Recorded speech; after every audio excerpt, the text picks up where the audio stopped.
भारत जोड़ो यात्रा चल रही है, बहुत दूर हैं हम लोग, लेकिन हम आपके बाद आपके बीच आए हैं। इसकी एकमात्र वजह है कि हम आपसे एक गुजारिश करने के लिए आए हैं, हम आपसे एक अपील करने आए हैं, हम आपसे एक अनुरोध करने के लिए आए हैं कि आपके कंधे पे पिछली बार से ज्यादा बड़ी जिम्मेवारी इस बार आ चुकी है। मैं एक बात आपको कहना चाहता हूं, प्रधानमंत्री जी जब कहते हैं कि मैं गरीब का बच्चा हूं, तो मुझे सुन करके बहुत अच्छा लगता था।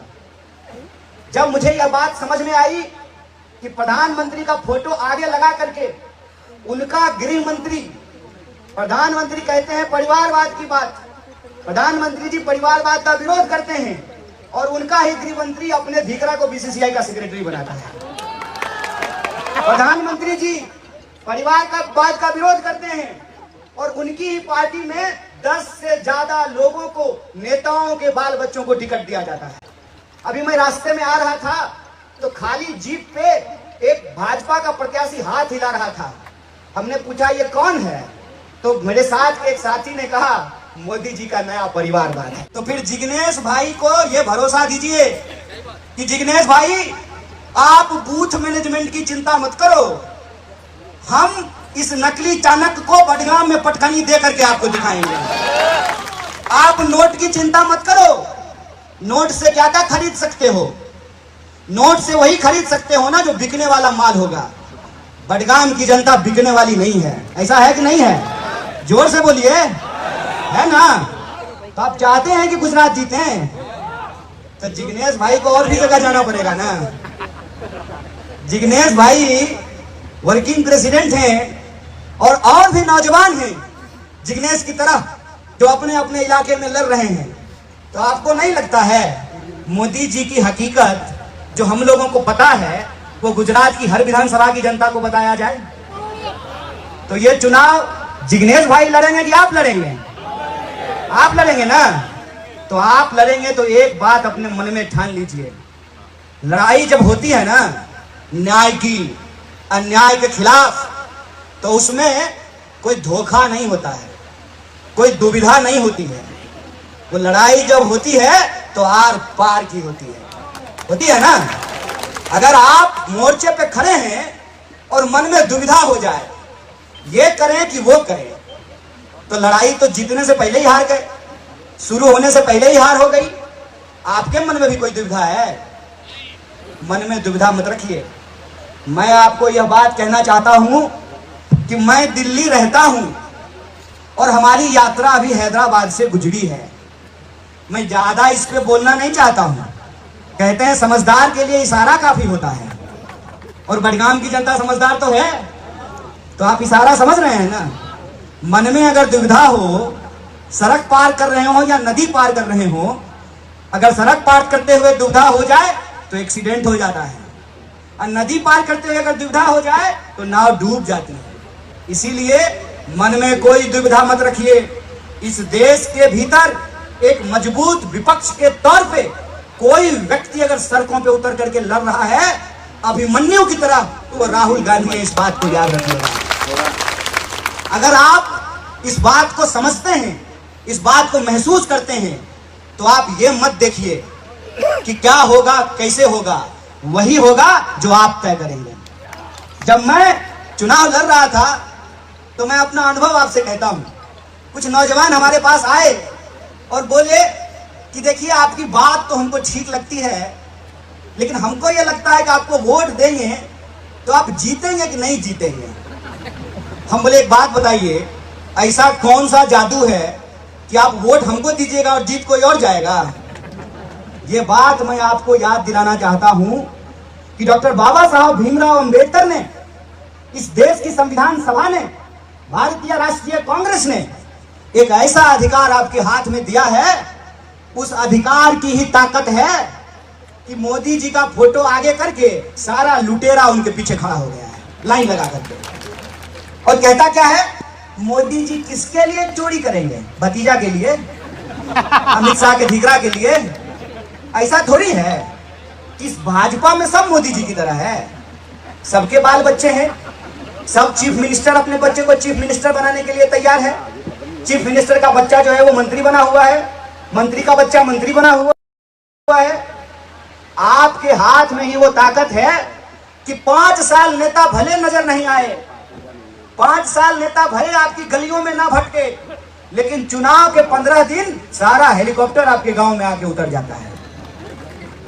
यह आपकी ही ताकत है कि जब आप कोरोना में मर रहे थे, आपको ऑक्सीजन सिलेंडर नहीं मिल रहा था, आप अपने अपनों को खो रहे थे और जान गंवाने के बाद आपको सरकार से कोई मुआवजा नहीं मिल रहा था, तो एक भी कैमरा नहीं आया था। क्या दोस्त, चुनाव नहीं होता तो बडगाम आते क्या?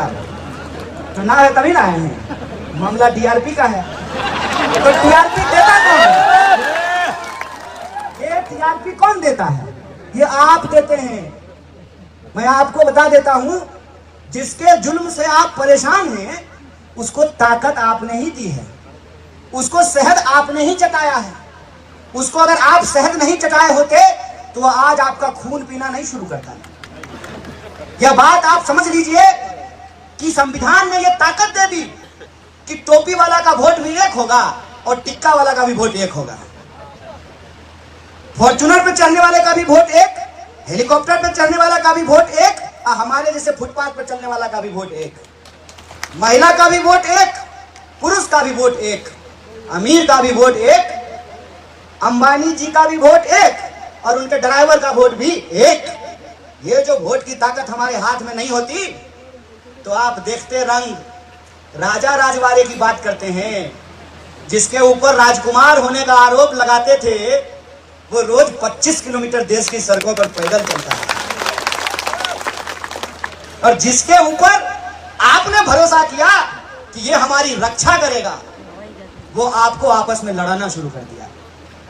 आप मुझे बताइए कि जब पेट्रोल 100 रुपए लीटर बिकता है तो इससे हिंदू सुरक्षित होता है कि असुरक्षित होता है? जब देश में महंगाई 45 साल में सबसे ज्यादा है, बेरोजगारी सबसे ज्यादा है, जब डॉलर के मुकाबले रुपया अपने सबसे निचले स्तर पे चला गया है, तब हिंदू सुरक्षित होता है कि असुरक्षित होता है? ये जो खेल है ना, ये खेल इस देश में पहले भी खेला गया है। मैं कहता हूं कि बस आपको याद करने की जरूरत है। जब देश के किसानों ने यह फैसला लिया कि हम अंग्रेज अफसरों को लगान नहीं देंगे, कि हमारी धरती माता है, इस पे हम मेहनत करते हैं, हम फसल उगाते हैं, ये 3 में की 13 में हम इसको लगान नहीं देंगे, तो अंग्रेजों ने किसानों की उस एकता को तोड़ने के लिए एक साजिश रची। सुअर मस्जिद में फिकवाए गए, गाय मंदिरों में फिकवाया गया, इंसान को आपस में लड़ाया गया। और इंसान जब आपस में लड़ते हैं तो उनके मुद्दे गायब हो जाते हैं, इस बात को याद रखिएगा। और मुद्दा अगर कोई है आज हमारा, तो वो मुद्दा है रोजी रोटी, कपड़ा, मकान, शिक्षा, स्वास्थ्य, सड़क, बिजली, पानी। ये हमारा मुद्दा है। और इस मुद्दे पे अगर आप वोट करना चाहते हैं तो हम आपको भरोसा दिलाना चाहते हैं कि आप जब वोट करेंगे तो सिर्फ एक विधायक नहीं चुनेंगे, आप एक उम्मीद का सितारा चुनेंगे। इस बात को याद रखिएगा। हम कहते हैं जहां समस्या पैदा हुई, समाधान भी वही मिलेगा ना। आप सोचिए कि आपने मोदी जी को एक कार्यकर्ता से मुख्यमंत्री और मुख्यमंत्री से प्रधानमंत्री बना दिया, अब पूरा देश गुजरात मॉडल का मजा चख रहा है। इसका निराकरण कैसे होगा?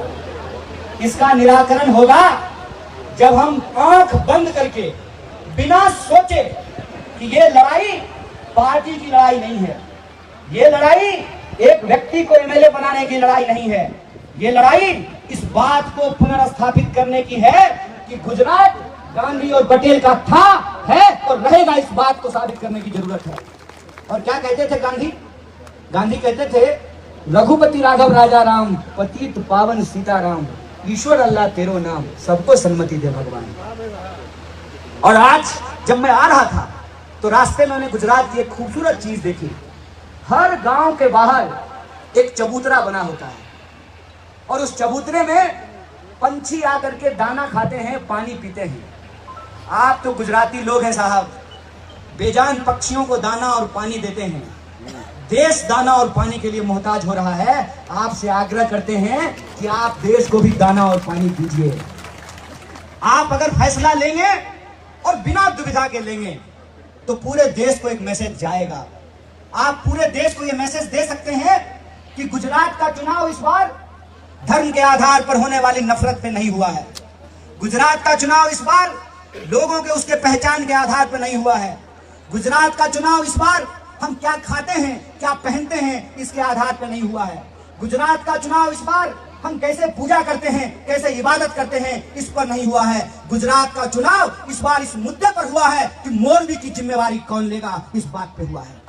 गुजरात का चुनाव इस बार इस बात पे हुआ है कि जब अहमदाबाद के सिविल अस्पताल में लोगों को ऑक्सीजन नहीं मिल रहा था तो उसकी जिम्मेवारी कौन लेगा। प्रधानमंत्री जी गुजरात छोड़ करके दिल्ली चले गए, अब दिल्ली से चले गए हैं विदेश घूमने के लिए, तो गुजरात को कौन देखेगा। गुजरात में आपने पहले भी गांधी और पटेल पैदा किया था, आज भी आपके बीच में ऐसे नौजवान हैं जो उन सपनों को साकार कर सकते हैं। उन नौजवानों को आशीर्वाद देने की जरूरत है। अगर आप ऐसे सोचते हैं कि मोदी जी गुजरात से हैं, मोदी जी गुजरात से हैं, मोदी जी से गुजरात नहीं है, ये संदेशा आपको इस बार के विधानसभा चुनाव में देना पड़ेगा कि हमने आपको मुख्यमंत्री बनाया, हमने आपको प्रधानमंत्री बनाया और आप हमको फुटबॉल बना के छोड़ दिए हैं। एक जर्नलिस्ट बोला कि आपका मुख्यमंत्री का कैंडिडेट कौन होगा। हम बोले देखिए अभी तो हमको बहुमत नहीं मिला है, जनता का आशीर्वाद नहीं मिला है। जनता का आशीर्वाद मिलेगा तो हम जो है नाम भी तय कर लेंगे, लेकिन जिसको आशीर्वाद मिल रहा है उससे जरा पूछ के बताइए कि वो अगला बार मुख्यमंत्री होगा कि नहीं होगा। भूपेंद्र पटेल साहब सो रहे थे, आप वीडियो देख लीजिएगा, उनको नींद आ रही थी, ऊँघ रहे थे वो, उनको मालूम ही नहीं था कि वो चीफ मिनिस्टर होने वाले हैं। और रूपानी साहब को मालूम ही नहीं था कि उनको एमएलए का भी टिकट नहीं मिलने वाला है। तो ये कौन तय कर रहा है। पहले आनंदीबेन पटेल साहिबा थी, फिर रूपानी साहब आए, फिर भूपेंद्र पटेल आ गए। कल को क्या गारंटी है कि कौन होगा। जैसे बीसीसीआई का सेक्रेटरी बनने के लिए नियम बदल गया तो हो सकता है कि जैसा ही हो, नहीं हो सकता है। और ये सबको मालूम है। मैं बाहर से आया हूं, मैं आपको क्या बताऊंगा साहब, अभी आया हूं चला जाऊंगा।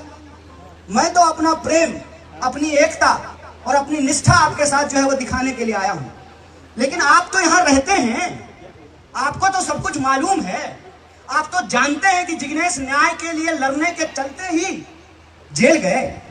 आपको मालूम है कि जब ऑक्सीजन नहीं मिल रहा था तो बडगाम के पास ऑक्सीजन प्लांट था। आप जानते हैं कि आपके आशीर्वाद के चलते ही जिग्नेश आज अपक्ष नहीं है। जैसे बडगाम कांग्रेसी है वैसे ही जिग्नेश भी कांग्रेसी है। आप ये जानते हैं कि आपके तरह अगर पूरा देश सोचने लगे, बडगाम की जनता की तरह अगर पूरा गुजरात सोचने लगे तो गुजरात में परिवर्तन के संकल्प को कोई रोक नहीं सकता है। आपको मालूम है कि क्या हो रहा है। मैं आपको ज्ञान देने के लिए नहीं आया हूं। मेरी इतनी औकात नहीं है कि मैं गांधी की धरती के लोगों को ज्ञान दे सकूं। मेरा एक रिश्ता जरूर है। मेरा एक रिश्ता है कि आपने गांधी को पैदा किया मोहनदास के रूप में, मोहनदास करमचंद के रूप में। मैं बिहार से आता हूं, उस बिहार की धरती ने उस मोहनदास को महात्मा गांधी बनाने का काम किया है। मैं वो भावना लेकर के आपके बीच में आया हूं कि जो न्याय के लिए लड़ने वाले लोग हैं उनको आपके समर्थन की जरूरत है। वैसे ही जैसे क्रिकेट मैच होता है ना, तो खेलते 11 लोग ही हैं, लेकिन 100 करोड़ जनता की भावना उनके साथ होती है। लड़ेंगे हम ही लोग, लड़ रहे हैं राहुल गांधी। और आज वहां से बड़ी गुजारिश मिन्नत करके मैं आपके बीच आया हूं। लड़ेंगे हम ही लोग, लेकिन इस लड़ाई की जिम्मेवारी आपको अपने कंधे पर भी लेनी पड़ेगी। ये लेने के लिए तैयार हैं तो जिग्नेश भाई को यहाँ रहने की जरूरत नहीं है ना, दूसरे जगह भी चुनाव प्रचार करेंगे ना। तो ये लड़ाई अब नोट और वोट के अधिकार के बीच की लड़ाई है। ये लड़ाई अब वो जो सत्ता, अभिमान में और गुरूर में चूर है उसके बीच और बडगाम की जनता का जो सच है उसके बीच में है। ये लड़ाई नोटों के दम पे खरीदे गए लोग और अपने ईमान से जिंदा लोगों के बीच में है। अगर आप जिंदा हैं तो ये लड़ाई आप हर हाल में जीते थे, जीतेंगे, ये हमारा भरोसा है। और इसी भरोसे के साथ एक आखिरी अपील मैं आपसे करना चाहता हूं। दोस्तों, देश के अंदर एक गंभीर परिस्थिति है। गंभीर परिस्थिति यह है कि हर किसी का असली मुद्दा कुछ और है। मुद्दा यह है कि गुजरात में बिजली बिल सबसे ज्यादा वसूला जाता है। गुजरात की हालत यह है कि किसानों को उनकी उम्मीदें पूरी नहीं हो रही हैं। गुजरात की हालत यह है कि मनरेगा की बात जिग्नेश कर रहे थे कि कितना बड़ा भ्रष्टाचार उसके अंदर किया जा रहा है। इसीलिए मैं आपसे ये आग्रह करने के लिए आया हूँ कि टीवी जो मुद्दा दिखाता है ना, उस मुद्दे पे वोट मत कीजिए, और टीवी जिसको प्लेयर बताता है ना, उस प्लेयर को प्लेयर मत समझिए। आंख बंद करके सोचिए कि आपका मुद्दा क्या है। और आपको यदि लगता है कि जब आप पेट्रोल पंप पे जाते हैं, पेट्रोल भरवाते हुए आपको ऐसा महसूस होता है कि सिरिंज से कोई खून हमारा निकाल रहा हो, ज्यों-ज्यों मीटर बढ़ता है त्यों-त्यों धड़कन तेज होती है। अगर आप महंगाई से परेशान हैं तो आप महंगाई के खिलाफ वोट कीजिए। अगर आप बेरोजगारी से परेशान हैं तो आप बेकारी के खिलाफ वोट कीजिए। अगर आप किसान हैं और आपको आपके फसल का दाम नहीं मिल रहा है तो है, और आपको ये महसूस होता है कि इस देश के भीतर जब किसी बलात्कारी की संस्कार की व्याख्या की जाएगी, जब आपको लगता है कोई घटना सुन करके कि प्रेम के नाम पे किस तरीके से लोगों का कत्लेआम किया जाता है, आपको अगर लगता है, जब आप सड़क पे चलते हैं और सुरक्षा अगर महसूस होती है, तो आप नारी के न्याय के लिए वोट कीजिए, महिला सुरक्षा के लिए वोट कीजिए। अगर आप नौजवान हैं और आपको ये महसूस होता है कि आपका पिताजी गृह मंत्री नहीं है तो आपका कुछ नहीं हो सकता है, तो अपने कैरियर के लिए वोट कीजिए, अपने हक और अधिकार के लिए वोट कीजिए। यही अपील मैं आपसे करने की